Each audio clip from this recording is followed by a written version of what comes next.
Hi, this is Scott Stripling from the Bible Seminary, and welcome to a very special TBS podcast.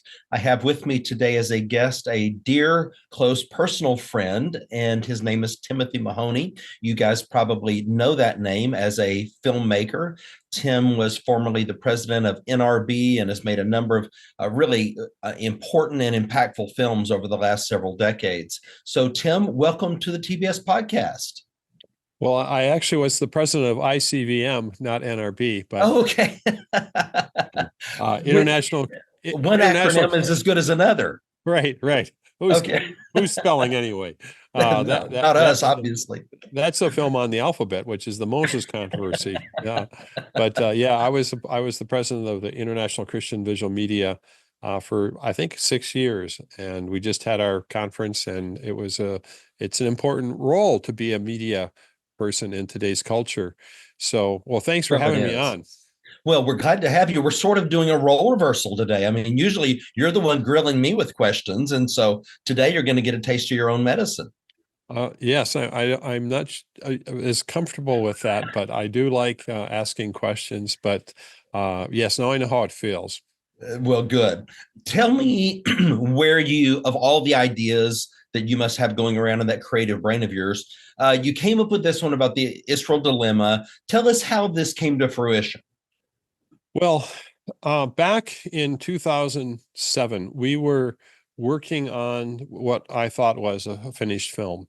And I'll share with you that, I wanted to be done with the film that I started with, the Exodus, Patterns of Evidence, the Exodus, and it had lots of different names. It wasn't until a little bit later it became what we know today as Patterns of Evidence, because we started to understand the best technique. It's our wet sifting technique, as it were. To get down to, well, what is the best way to investigate these narratives of the Bible? And we started saying, well, what are the key events that we could look for? And in 2007, we thought we had a finished film, and we were with a person who had a public relations firm, and we were at his office. And during that time, he basically was no different than it is right now. Israel was being missiled. And he said, his name was Paul Ridgway, and he went and got a letter by Joe Rosenberg, I think it was, and he said, he read it, and he said, if these events, as you're getting ready to release this film, if it happens anywhere, it needs to happen in Israel. And at that moment, we had, somewhat of an unusual experience where we all knew. If you ever saw, I had a film called The Journey Home, which I tell in more detail if anyone wants to see that. I just knew that I was not finished with the Exodus film, but I had to go to Israel. And when I got to Israel, I don't know why, but I think God gave me some boldness where I just felt like, I said, I need to speak to the leaders of your nation. And the person who was working with me, she said, okay, who do you want to talk to? And I said, Benjamin Netanyahu, Shimon Peres, ambassadors, top rabbis. I need to find out about. Nothing like asking for low-level government functionaries, right? Right. I don't know. It must have been the Lord that gave me that confidence. There are times when I had a boldness, and I know I can continue to need to have that, and to be strong and courageous in this. And we got those interviews, and in 2007, I went in and had these really unusual interviews where we're talking about the Bible, we're talking about events of Israel, and those have been, for the most part, in the video vault. And then until now, until this last year, when I saw what happened with Israel, with the attack, and when I saw how the colleges were responding to it, and I'm thinking, wow, people don't understand the Bible, and they don't really know much of the story. I'm pretty sure they don't. And that's when I felt a sense of responsibility, I think. And so the Israel dilemma came out of that, came out of the fact that I had these critical interviews that most people don't have. And I also had a sense that there was a need to communicate a pattern of God acting in history. And that's how this came about. So, Tim, but you still had a lot of work to do. So you had this footage already, but there was still a lot to pull together, and you had a tight time frame, I assume you felt a sense of urgency Yep. that this would have the greatest impact if you got it out right away. Right. I did have a sense of urgency. And so Steve Law, who has worked with me for, I don't know, almost 20 years, he's my researcher and writing partner. And I looked at him and Logan Kieswetter, and I just said, guys, start assembling this. We were working on, there's a lot of, when you talk about senses of direction for me, there's certain things that I had already outlined. We've outlined about 50 different patterns of evidence films already. I did that back at least a decade ago after finishing the first one. I said, what do we do now? And I felt like God said, cast the vision. So this one wasn't in that outline, but in a way it was all around the outline. And what I did is I took the question of Israel, which is, I got a text from Randall Price actually talking about what might happen to Israel today with being missiled. And so I think that knowing that we had this narrative that people don't know, the Bible, the biblical story, and then fact that you helped me, you and Peter Vanderveen and others, Randall Price, I was able to use techniques just like we're doing right now to get interviews quickly, because I knew that there was an urgency to get this out. Sure. And so that's what we did. We basically put it together very, very fast, but very, very well. I could see. Right. Well, I mean, I've seen the finished product and it's really good. I mean, I think people are going to like this. Anyone who's interested in the Bible or the world of the Bible, you have a comprehensiveness in this film where if somebody's trying to understand the flow of the overall Bible, you're using covenant as a means of expressing that. And Yeah. so I think people are going to learn a lot and appreciate the quality of the film.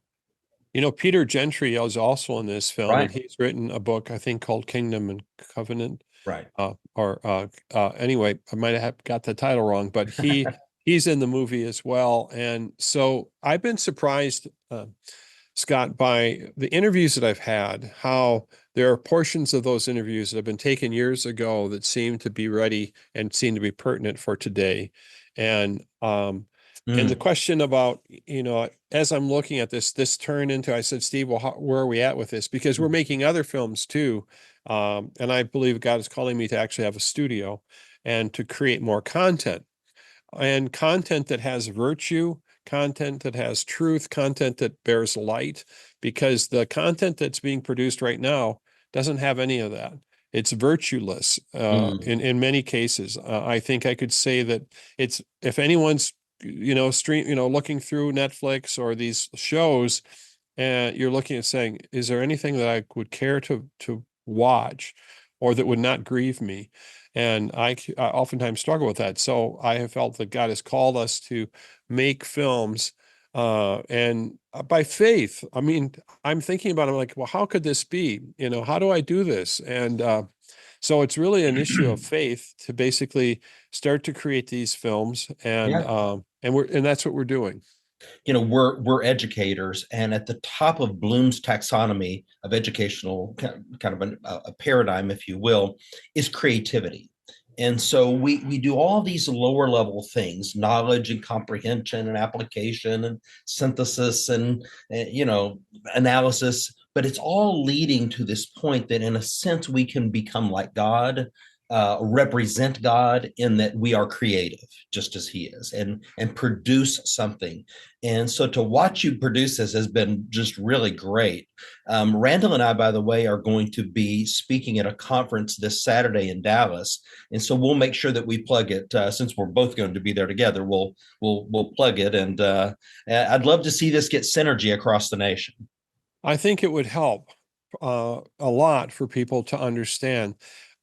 There are people that have not a deep understanding necessarily. And I think what's happened here with your help and with the other scholars is that they've actually helped us to do something that I don't think has ever happened before. Hmm. We've taken and created a comprehensive telling from Genesis all the way through to the Right. destruction of the first temple of God's narrative, God's story. We're going to talk about creation. We talk about the fall. We talk about Noah's Ark and the Tower of Babel, and it brings you through. And I think within a very short period of time, if anybody watches this film, they will basically be able to have a clear understanding of God working in history. And I think that that was Yeah.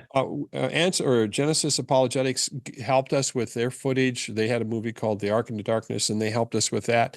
So I was able to lean on different things. And oftentimes I'm like, God, what am I going to do? How am I going to Hmm. make this film? And I pray, and the Lord shows me a way. Hmm. I'm participating creatively with Him, Yeah. and that's how Yeah. this came about. So you have the footage from back in 2007 and that time frame. Then you're able to partner and get some CGI type stuff, and then Yep. you do some of your own filming, and then Yep. you have scholar interviews, and then like a chef, you're sort of bringing all the ingredients together and giving it a cohesion. What I think people are going to like are the 5 parts. Okay, you want Yep. to talk us through these 5 parts, because that's what's going to stay in people's minds. Yeah, that has been the technique, and I think it's been inspired. I do feel that the intellectual property that we have is the concept of patterns, working with patterns. And So you've so got a pattern for sure here. So what yeah, is it? yeah, well, the pattern, it has to do with God, God having a covenant. And so what we're being told, and what I'm looking for is, can I find evidence of God acting in history by looking at the nation of Israel? And there were prophecies that linked God to a covenant with Abraham and with his descendants. So later on, Moses and the Israelites, they go to Right. Mount Sinai, and the Ten Commandments are given there, and they marry God. They basically make a deal. Sure. And what ends up happening is that Moses writes down and documents that there are blessings if you obey the covenant, and there are curses if you disobey the covenant. And I think that this is I'm going to demonstrate with our team, and I mean, I'm just kind of gathering it together, like you said, the fact that we're going to look for a pattern that has 5 steps. The very first one is that Moses says that God is going to allow them to have a kingdom. So we're Okay. using Moses as the one who has the information coming out of the book of Deuteronomy. Well, it starts in Genesis, by the way, but then we move into, and so there's a promise of a kingdom. We Mm-hmm. also know that there is that in this promise of a kingdom, what we see is Jerusalem, and they have a temple. We're going to be establishing those elements to Which is start to sort of look at. a dwelling of God among them. Yeah. Yeah. Correct.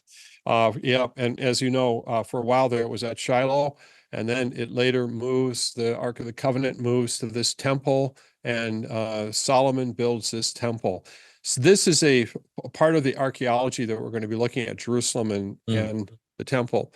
Now, what happens is that Moses says that, listen, the Lord is going to judge you, and in the future you are going to break the covenant. He says, when you do break that, the kingdom will be destroyed. So And that's step 2. yeah, and Destruction. that's yeah, exactly. Step 2 is the kingdom would be destroyed. And what we're going to do is look for evidences of the fall of Israel and Judah. And we did recreation. So we've got Sennacherib and Yep. Nebuchadnezzar. We have Hezekiah. And then we bring the prophets back. We have Isaiah, Ezekiel, Jeremiah, and some of the officials that are there, because Scott, you can talk to this. The inscriptions and the Mm. evidences are tremendous. We Yeah. even have Israel Finkelstein, uh, who is talking about the evidence, right? Yeah. Yeah. That's a rare. Yeah. Well done. Yeah. And so then it says, so we have kingdom, and it's going to be destroyed. And then it says you're going to be scattered. So that's the third one. You're going to be scattered. And so we show evidences through the archaeology, through the inscriptions, the Assyrian and Babylonian Yeah. inscriptions And of scattering.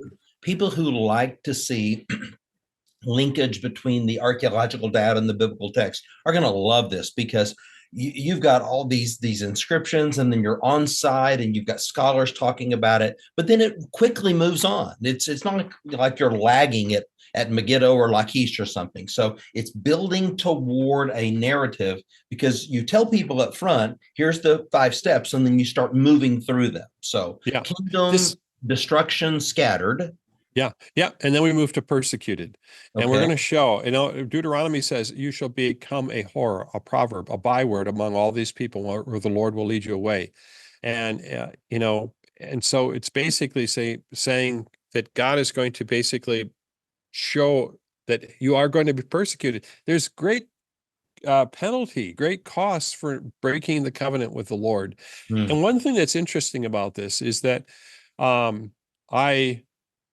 when I read, I don't know if it was the prophet Isaiah or Jeremiah, which one it was, it talked about Israel being a bride, and I recreate that scene of this marriage between God and the nation of Israel, and I show this young woman as a attractive woman who God gives earrings to and necklaces and clothes and takes as a bride. Yeah. And that hadn't really, I don't think, been dramatized ever before. So there's things that you'll never have seen before. No, it's really good. To tell the story. And then after persecution or being persecuted comes the 5th example, which is returned. And we're going to be looking at the return to the promised land. And that is what the film is looking at. And when I was working with Steve, he said, Tim, this happens twice. And I knew that it had happened twice, but he said it's going to need to be 2 films. So the first film is complete. It really tells the whole story of the first time this happened. But then what we know is that there's a second time that will happen, and that's the film we're hoping to have done next year. And that particular investigation will be the destruction of the Second Temple and the dysphoria that has happened over 2,000 years. Yeah. And so I'm headed to Europe to film at a Holocaust location in the next week to film scenes for that. And so we're going to be seeing then, where are we at today? And, 1948, on one day, these people, a nation is brought back together, just as the prophet said. So that's what this film is looking at. Is God acting in history? And how could, if God spoke through these prophets, how could you deny the evidences that we're going to be showing? Because they're going to be going through thousands of years, several thousand years of God's activity.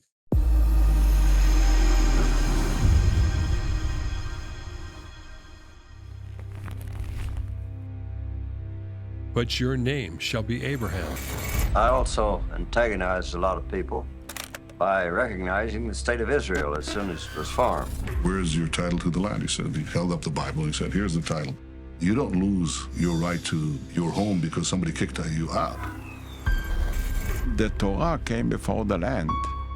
It's not by accident. Patterns of Evidence Foundation presents The covenants are what holds the storyline together. a film that asks if God made a covenant with the children of Israel. God's covenants are everlasting. There will be other things disappearing from the natural cosmos before I break my covenant. I will never break my covenant. The God of Israel cares about all human beings, and therefore in the caring for Israel, he's expressing his love and concern for all humanity. What evidence remains today? Well, David is part of the history of early Israel, which has been maligned for some time because there was not solid archaeological evidence. That's all changed in the last decade. Debate rages over the truth of biblical prophecy. So they collect all these traditions, stories, myths, theological stories, and so on. We are dealing with the traditions. The scriptures predict events hundreds, sometimes thousands of years off into the future, and they do so with a reliability that is breathtaking. What will the pattern reveal? If they break the covenant, there are consequences. That's right. Before you get out of the Pentateuch, the whole basic plot line is there. Patterns of Evidence, the Israel Dilemma.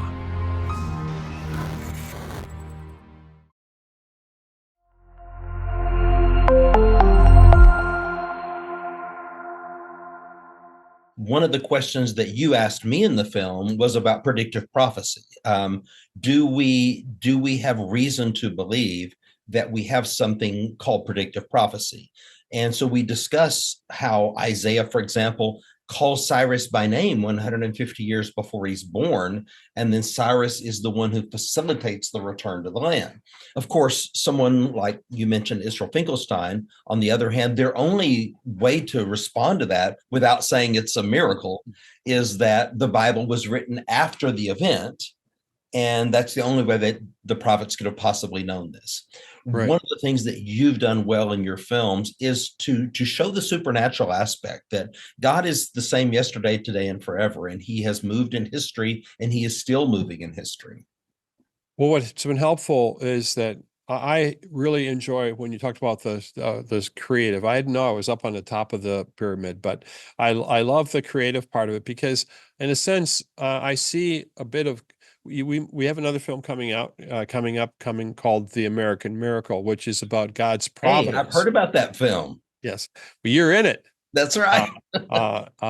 You play an attorney during the Revolutionary time. And what is interesting about this is that the founding fathers knew about the presence of God, and they talked about providence. And this film is called The American Miracle. Our nation is no accident. Here we are on the day of election. Our nation is no accident. And the two nations that I believe had a relationship, an unusual relationship with God, is the nation of Israel and the nation of America, because we have a covenantal government that identified that there was a God who gave us our rights. And so I'm in an unusual place making these types of films. Right. But this one is reminding us, and the Bible talked about, do not forget what God did by bringing you up out of Egypt.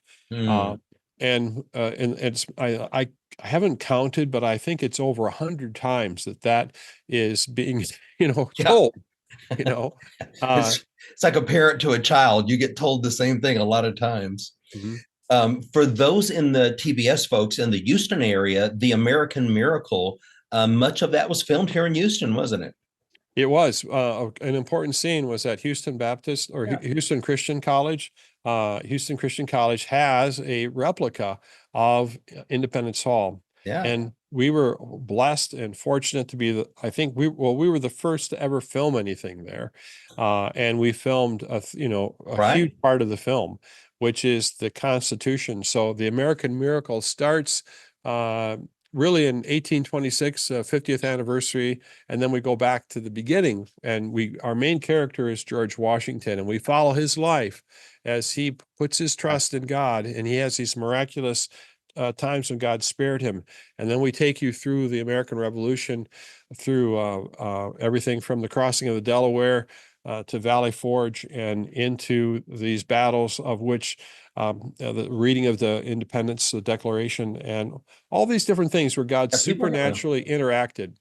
Yeah, sort of same idea that God is active in history, right? It is his story, right? His story. Yeah, exactly. As far as star power goes, in that film, we have Nicole Mullins. That's pretty cool. Yes.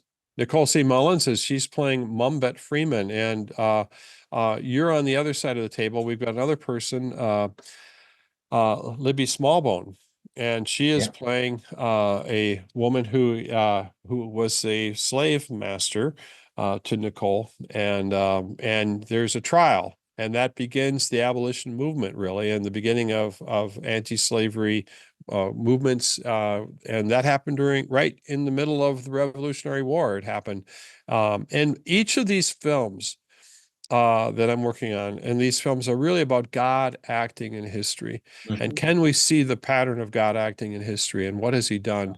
And I think we have to believe that even today God is acting in history. That's right. And we need today's election day. Yeah. And either we believe this or we don't, that God is sovereignly in control of the affairs of men. Right. Exactly. And people, go ahead. I was going to say, this film is coming out November 13th and 14th and 17th. It's a Wednesday, Thursday, and a Sunday. And they can go to patternsofevidence.com, patternsofevidence.com and get tickets. And we actually have group ticket sales. I think it might have to be a group that's, like 20, 25 people, but you can get a discount for that. And patternsofevidence.com. And it's really important that people buy their tickets in advance because the theaters won't hold them. They won't hold the theater if they don't see some kind of ticket sales happening. So They all do of our that more TBS so. folks, I want you to, when you finish watching this, go to patternsofevidence.com.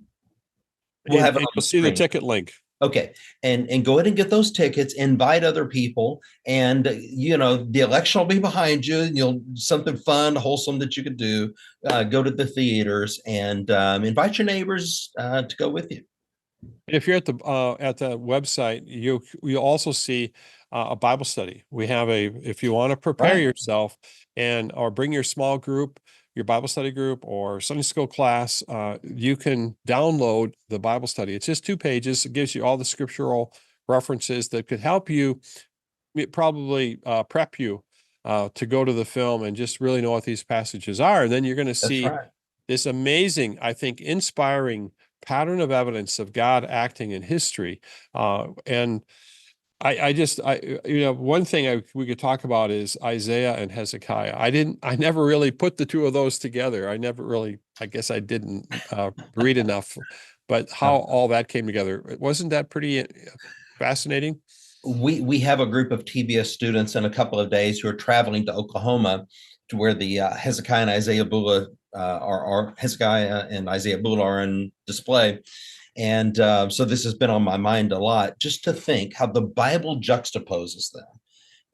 Isaiah ministers during the reigns of 4 different kings, but it's Hezekiah is the one that we always think of when we think of Isaiah.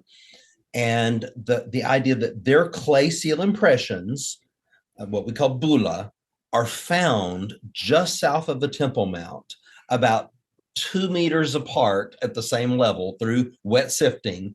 And, the first one is readable and you're like, wow, Hezekiah. And then a couple of months later, you see that it's Isaiah is right there with it. And it's as if God saying thousands of years ago, I am the God of the past, the present, and the future. And I'm doing things now that are going to continue to ripple into the future.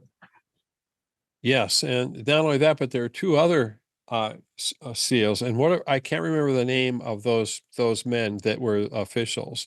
But when you have all 4 of them together that were officials of Hezekiah. One is Gemaliah, mentioned in Jeremiah, and the other one escapes me at the moment. But it's all documented in the film. Yeah, and that's the reason why, as we move along in history, more and more evidence really starts to surface.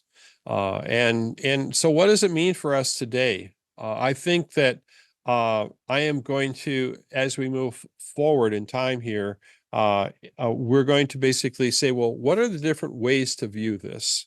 Does this mean, what does this mean? Does this mean that Jesus is coming tomorrow? Or does this mean, what does this mean as Israel becomes a nation again? And so I'm going to try, because some people ask me, what's your position, your eschatological position? I said, I can't even say the word eschatological. So I don't know if I have a position there, but I think what it would be. I've got a pattern. I may not have a position, but I've got a pattern. But I have a pattern. So what I'm going to do is I'm going to say, well, what are the positions we would look at? And what is the evidences that are for those? And what are the ways that we should think about this? So if I think about it like one way, I think is it called preterist? Yep, that's one way that, then there's a dispensationalist. So I think the next film will basically unfold what are the different ways that people look at these things. And, that's such a valuable way to learn. And that's what we're teaching eschatology this semester at the Bible Seminary. And that's our approach. We teach all the various views and we let people grapple with that. And that's what thinkers do. And that's what Patterns films do, is they give people good information, they bring it to life, and then they let them grapple with it. And it's in the grappling that God is working, I think, in people's lives. Yeah. What's true about this is that unbelievers or people who are prodigals, and there's just lots of them, are distant from the scriptures. This film could be a wake-up call for a lot of people, because the Holy Spirit will use it to resonate to them. And I think it's important. I on Amazon, I look at what the first film done. I think I have over 3,000 people took time to write, and that film has a 5-star rating. But what they write and how it impacted them, I have no clue as to the impact of what the films have. But there are people that are at disparate times, and they've forgotten that God is a God of yesterday, today, and in the future. That just understanding what the word "I am" means. Yeah. I am that I am. It's hard to figure that out, because we can get really focused on things of today, and we don't realize that there's a bigger activity going on, and that's the reason why I'm thankful. I never really woke up, and said, I'm going to make these kinds of films. I think it sort of happened, and in the sense that I was called to do it, and I've just taken one step after another, and sometimes not sure what this was about. But my encouragement is that I think this Israel Dilemma film is I think it's very important. And I don't really even know exactly how important it is, but I think it's going to establish a baseline for the nation of Israel for us to understand what's going on right now.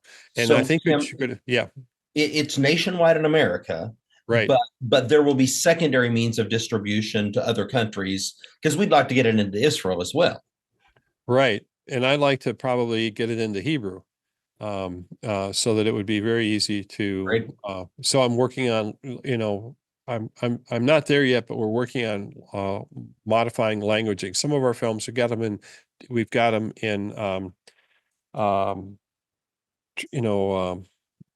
we have the words, but we don't have, I forgot we call it transcribed, but they're transcribed so that they're in, you can pull up, I think, 16 or 17 different languages, but I would like to actually put it in audio in different languages as well, and that's something that we would like to see happen. But our TBS family is going to help, so we're gonna buy tickets, and we're going to invite other people, and we're going to pray for the success of the project. As we kind of land the program today, we got about a minute. What final words do you have for us? It's here election day in the U.S., and we've got this great film that's about to come out. What's your final word for us? I think that my life has been about asking the question, is God's word true? And I believe that as I've gone on this, and I've had times when I've been challenged, is God's word true? I think there's some of us out here that might be discouraged. We might be fearful. We might have challenges that we're faced with. And that's why we need to go back and not look at the news, but look at God's word.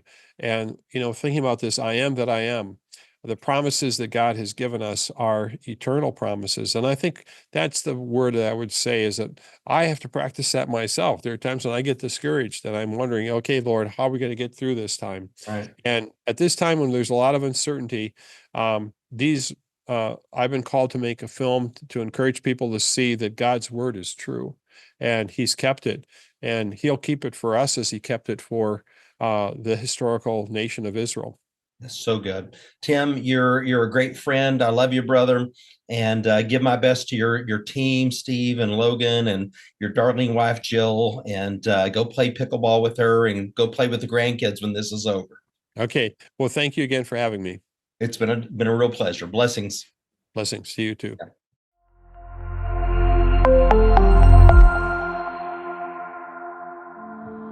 Thanks for joining us on the TBS Podcast. To keep up with our latest insights and episodes, subscribe on your favorite podcast platform. Your support helps us bring you more engaging content. See you next time for more exciting discussions.